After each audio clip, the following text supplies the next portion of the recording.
We are delighted to have Sharren Haskel with us this morning.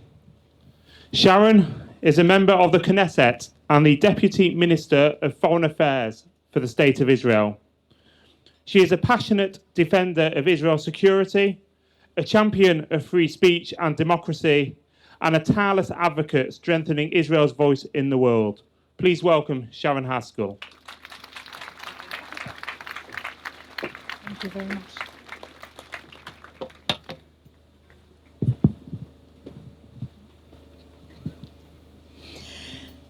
Wow. I cannot explain to you how it feels to see all of you after this horrendous attack out in the open with British flags and Israeli flags, waving it out proudly. You are so brave. Thank you.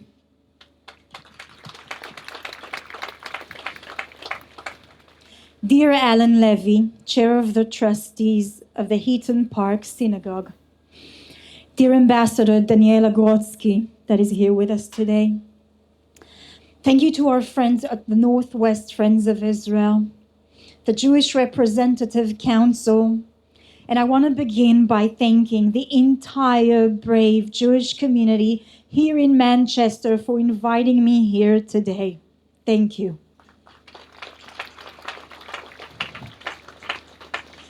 We gather here today in grief and in anger. Two British Jews, Adrian Daulby and Melvin Cravitz, were murdered at Heaton Park Hebrew Congregation Synagogue in Manchester on Yom Kippur by a terrorist. On the holiest day of our calendar, in the days just before the second anniversary of the 7th of October. This was a terror attack directed at the very soul of our community. The Jewish community is under attack, and I am here tonight to express my solidarity with British Jews all around this country, to call out the anti-Semitism that's out of control in the UK, and to mourn the lives of those who were murdered.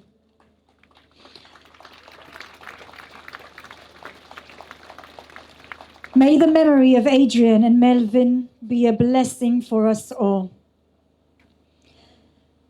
How often have we in Israel and the Jewish community in England warned British officials that anti-Semitism is out of control in the UK, that it would lead to a tragedy, that if tens of thousands of Muslim marchers in the streets supporting Hamas and the police and the government does absolutely nothing to stop them, the next step will be inevitable.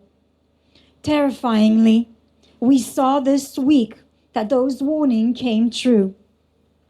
And I say clearly, more of the same from the British government is completely unacceptable.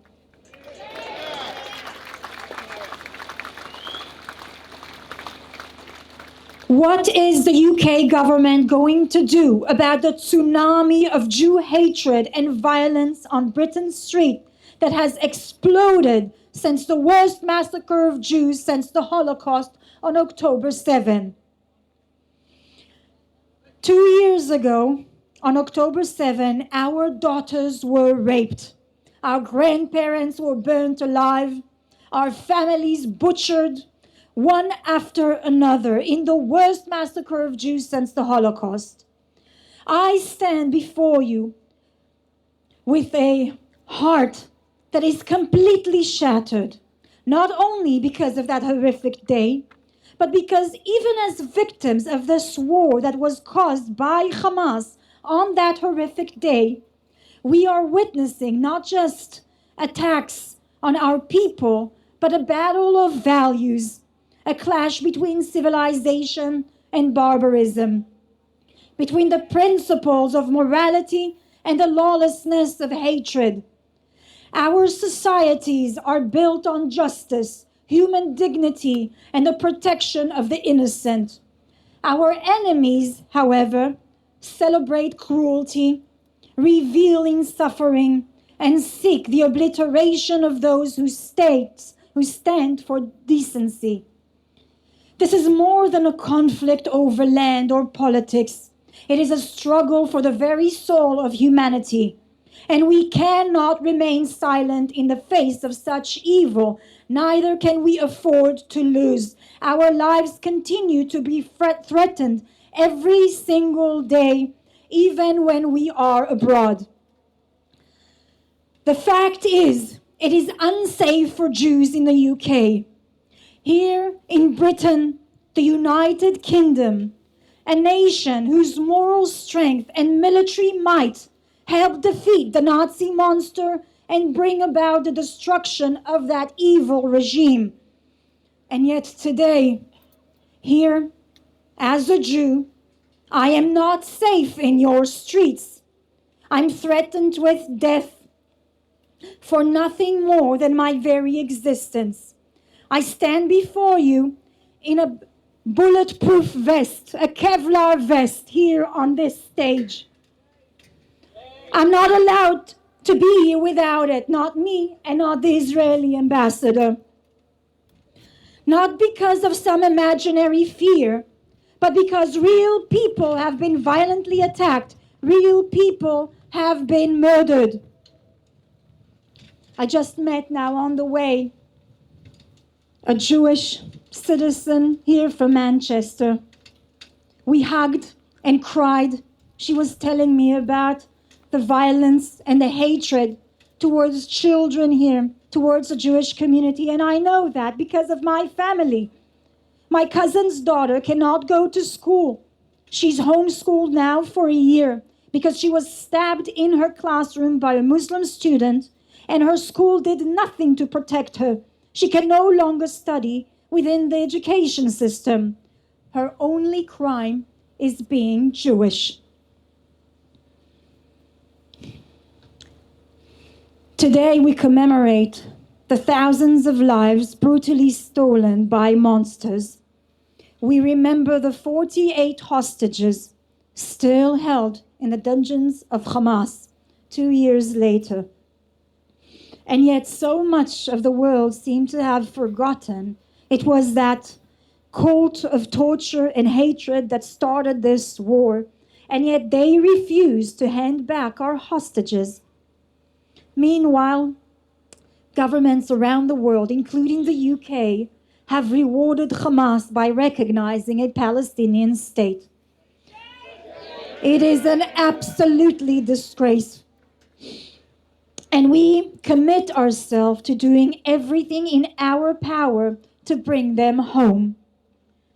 But as we remember them, we must also acknowledge a painful reality.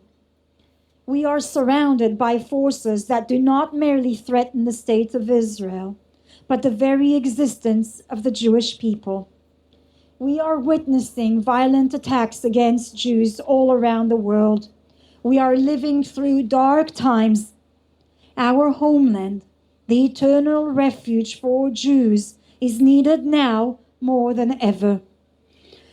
For generations, Jews believed they were safe in the nations they called home. But today, many are once again forced to flee, as governments don't take serious actions to fight death threats and racism towards Jews. And yet, I want to thank every single one of you here today. It takes immense courage, true bravery. It comes out these times, to stand here, to speak out against evil, to show moral clarity. I will not apologize for defending my daughters. I will not apologize for defending my people. I will not apologize for defending my country. We must remember that in the darkest day of Europe, the Nazi death machine was defeated by those who cherished life, liberty, and truth, by those who stood firm in their values, faith, and traditions, and love of history and culture. Every Israeli, everywhere in the world, seek peace. We have always sought stability and coexistence. But the 7th of October was a wake-up call, not only for Israel, but for the entire world. You cannot appease an enemy who seeks your annihilation out of religious fanaticism and ideological hatred. Such an enemy must be defeated. So today, we remember the faces and lives taken from us in the most unimaginable way. This week in Manchester and on the 7th of October, may God grant peace to their family. May their soul rest in peace. And may God protect us all. Thank you very much. Am Yisrael Chai!